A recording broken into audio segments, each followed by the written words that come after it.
Muy buenas a todos y bienvenidos a este segundo vídeo sobre el desembarco de Normandía. Esta vez vamos a describir muy brevemente las dos partes de las operaciones que tuvieron lugar durante los días 5 y 6 de junio de 1944.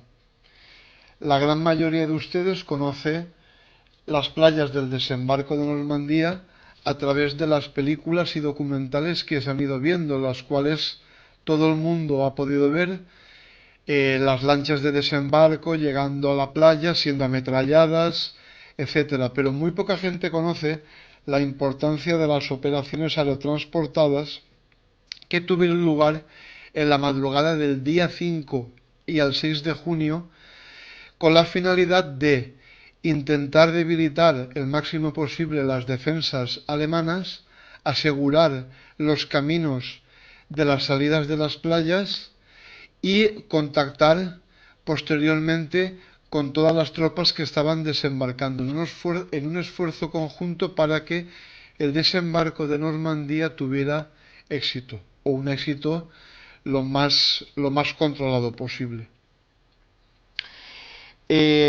En la planificación del desembarco de Normandía, los generales se dieron cuenta de que el factor sorpresa que se podía dar en las playas de desembarco podría estar eclipsado por las defensas alemanas. Hacía falta algo más.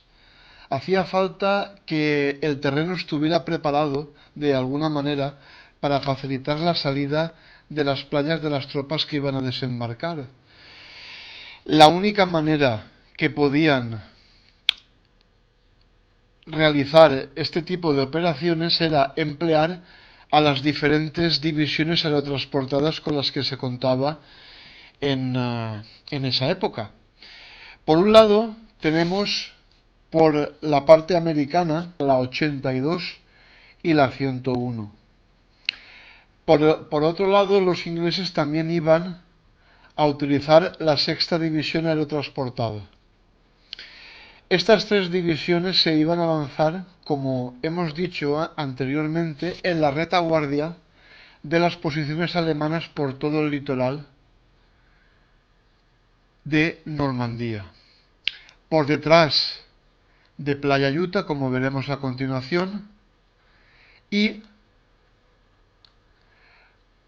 cubriendo el flanco este del desembarco de las tropas inglesas en Playas Worth.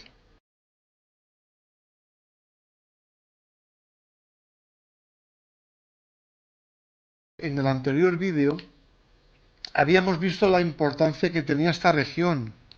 De las dos cosas que tenía más importantes era, por un lado el puerto, que era el puerto de Cherburgo, y por otro lado era la carretera N13, que discurría por todo el litoral normando hasta la capital de París.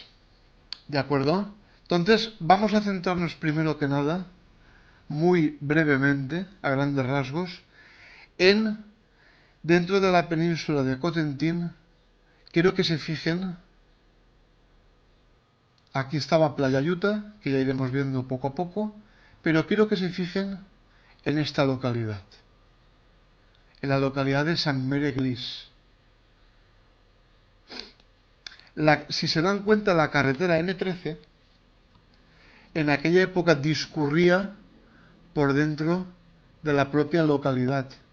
Y por aquel entonces esta pequeña población, muy pintoresca por cierto, yo la he visitado y es increíble, era un nudo de carreteras por el cual pasaban todas las carreteras que se adentraban al interior de la península de Cotentin.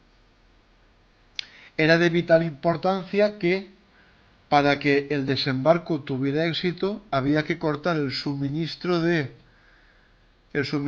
pertrechos alemanes al interior de la península. Para ello tenían que tomar la localidad, el trozo de carretera, asegurar las salidas de Playa Utah y tomar los puentes que cubrían el río Merderet.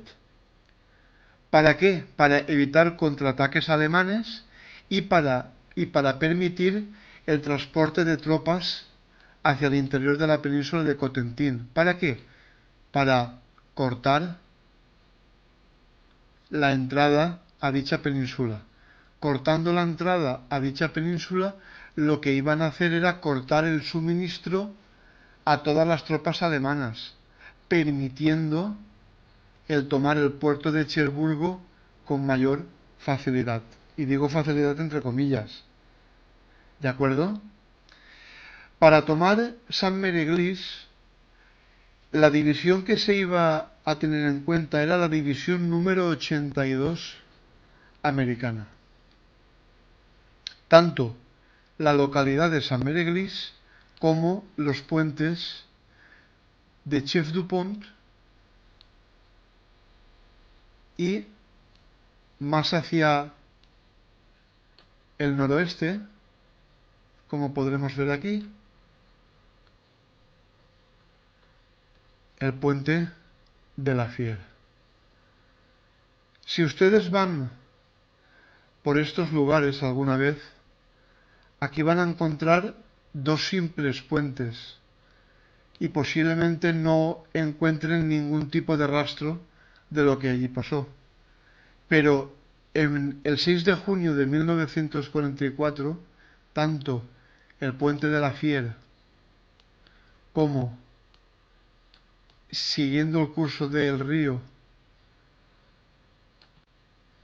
el puente en Chef-du-Pont, se darán cuenta de la terrible importancia que tenían estratégicamente para las tropas aliadas, tanto para tener los dos pasos que habían en aquel entonces y poder ir tierra adentro por la península de Cotentín, y para evitar los contraataques alemanes que iban a utilizar esos dos puentes. No podían hacer nada más, no había otro tipo de acceso. Estos eran todos los caminos que habían para poder entrar en el interior de la península de Cotentín. Era de vital importancia tomar esos dos puentes intactos y la localidad de Saint-Mère-Église. Ya saben por qué. La otra división que se iba a utilizar era la división 101 aerotransportada. Esta división 101 aerotransportada se iba a utilizar para asegurar todas las salidas de playa por detrás de la playa Utah, tomar la ciudad de Carentan. ¿Para qué? Porque esta ciudad, al mismo tiempo que Saint-Mère-Église, era un nudo de carreteras muy importante. Además, era la localidad que separaba la península de Cotentín de la costa de Calvados. Era de vital importancia que este nudo de carreteras, una vez se hubiera tomado el puerto de Cherburgo, que toda esta zona estuviera asegurada. ¿Para qué? Para permitir todo el suministro de materiales y de tropas hacia el interior de la costa de Calvados y por aquí seguir hasta París. La otra parte de las operaciones aerotransportadas correría a cargo de la sexta división aerotransportada británica. Para ello nos tenemos que ir a la última de las playas, en Ouistreham. Aquí hemos dicho que estaba la playa Sword. Si se dan cuenta, aquí tenemos el canal de Caen, al lado de donde empiezan las playas de desembarco, tenemos el canal de Caen, que va tierra adentro. Si se dan cuenta que hay un puente. Este es el puente Pegasus. Tenía que ser tomado intacto también. ¿Para qué? Porque era el único puente por el cual las tropas alemanas con sus posibles divisiones blindadas podían establecer un contraataque. Si había algún tipo de división blindada por la zona, vendrían por el este,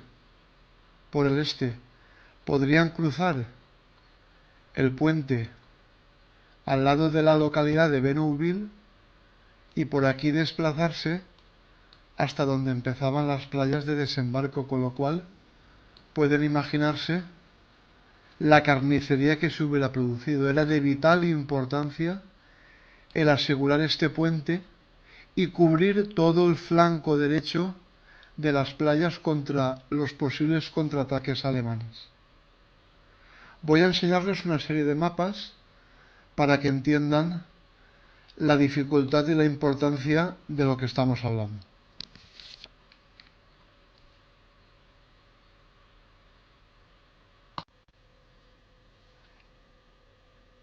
El primer mapa que les quiero enseñar es el de las posiciones principales para la 82 de paracaidistas. Aquí tenemos Playa Utah y aquí tenemos las salidas de las playas. ¿Vale? Y por aquí va la carretera N13. Aquí, como hemos dicho anteriormente, está la localidad de Saint-Mère-Église. Había que tomar 4 puntos principalmente, que era esta localidad que ya he mencionado anteriormente, porque por el interior cruzaba directamente la carretera N13. Por aquel entonces, tanto las vías, el ferrocarril, como las principales carreteras pasaban todas por esta localidad. Otro punto que tenían que tomar era la parte norte y así asegurar que los alemanes no hicieran un contraataque desde el norte hacia las tropas paracaidistas. Por otro lado, en la retaguardia de Saint-Mère-Église, si se dan cuenta, por aquí discurre el río Merderet.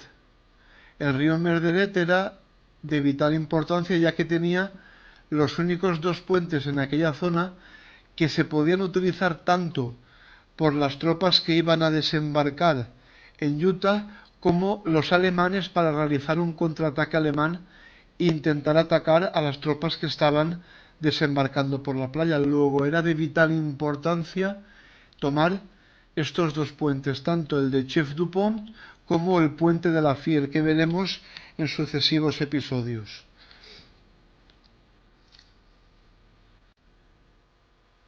El siguiente mapa que les quiero enseñar es el de la zona, a grandes rasgos, es el de la zona de influencia de la División 101 de paracaidistas. Por un lado, aquí aunque no se puede observar en el mapa, por aquí al norte, ¿vale?, estaba el pueblo de Saint-Mère-Église. En la esquina superior derecha está la salida de Playa Utah. Y la segunda salida que se iba a utilizar, que venía el camino que llegaba de la costa, pasaba por Saint-Marie-du-Mont, Coulonville, Bierville, Angoville-Payne, Saint-Condumo y Carentan. Carentan era la localidad más importante, a mi modo de ver, porque era el principal punto de cruce de carreteras y líneas de ferrocarril de aquella época y era la entrada a la península de Cotentin. Entonces, la 101 de paracaidistas, por un lado, tenía que asegurar la salida de la playa, que iba a ser esta de aquí, que iba a pasar, como ya he dicho anteriormente, por las localidades de Saint-Marie-du-Mont, Coulonville, Angoville-Payne, Saint-Condumo y Carentan.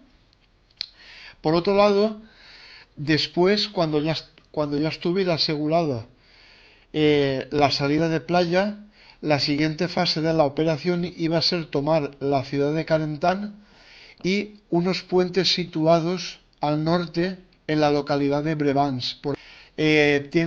Ustedes tienen que tener en cuenta que cuando se realizó el desembarco, la ciudad de Carentan estaba tomada por la 6ª Brigada de Paracaidistas alemana, la Volksjäger, el 6º Regimiento de Paracaidistas alemanes, la Volksjäger. Y las tropas que iban a desembarcar en Omaha, que está hacia el este sería el único punto que podrían atravesar para entrar en la península de Cotentin. Entonces, mientras Carentan estuviera en manos alemanas, por aquí al norte habían unos puentes que tenían que ser utilizados por las tropas aliadas, con lo cual era de vital importancia el tomar esos puentes para poder ser utilizados. ¿De acuerdo? Esta es la zona de influencia total de la 101. Es decir, había muchas más zonas evidentemente, pero estas a mi modo de ver son las principales. En el tercer mapa que les quiero enseñar, aquí podemos ver la zona de influencia o la zona de despliegue de la sexta división aerotransportada inglesa. Aquí al norte se encontraba Playa Sworn. Al lado de la localidad de Ouistreham, aquí podemos ver que había un puente al lado de la localidad de Benouville, un puente que fue bautizado como el puente Pegasus, y ya veremos por qué en sucesivos vídeos. ¿Por qué era tan importante la toma de este puente y de estos tres puentes que pueden ver ustedes por aquí, que ahora a continuación voy a describir? Porque este canal, junto con el río Orne, que aquí había otro puente que ya describiremos, era por el único lugar que las tropas alemanas podían realizar un contraataque con sus divisiones blindadas. Una vez se dieron cuenta de que el desembarco estaba en marcha, automáticamente moverían todos los restos de las divisiones blindadas que pudieran tener por aquella zona hacia las playas. El único punto donde esas divisiones blindadas podían cruzar y dirigirse directamente a las playas sin dar un gran rodeo era por este puente de aquí y por estos tres puentecitos que ustedes pueden ver y que se describirán en futuros episodios. Si los ingleses eran capaces de tomar estos 3 o 4 puentes y el puente Pegasus, bloquearían el acceso de las posibles divisiones blindadas a la playa. Imagínense que aquí fracasaran, los alemanes pudieran cruzar por estos puentes, se dirigieran por aquí, pudieran atravesar el puente Pegasus y atacar directamente hacia las playas. Hubiera sido una auténtica carnicería, había que evitarlo. Para ello, los ingleses desplegaron en la madrugada del día 5 al 6 de junio, a partir de las 12 y cuarto de la noche más o menos, a la sexta división aerotransportada, que fue a caer por toda esta zona. En futuros episodios iremos desgranando poco a poco los lugares más remotos de todas las operaciones de aquellos ángeles que vinieron del cielo, y en los cuales podremos describir el terrible sacrificio que pudieron ofrecer aquellos hombres para que la operación del desembarco de Normandía tuviera éxito. Con ello doy por finalizado la introducción de el segundo episodio. Espero no haberme extendido mucho, espero no haberme hecho muy pesado y les espero en sucesivos vídeos. Un abrazo muy fuerte y sean felices.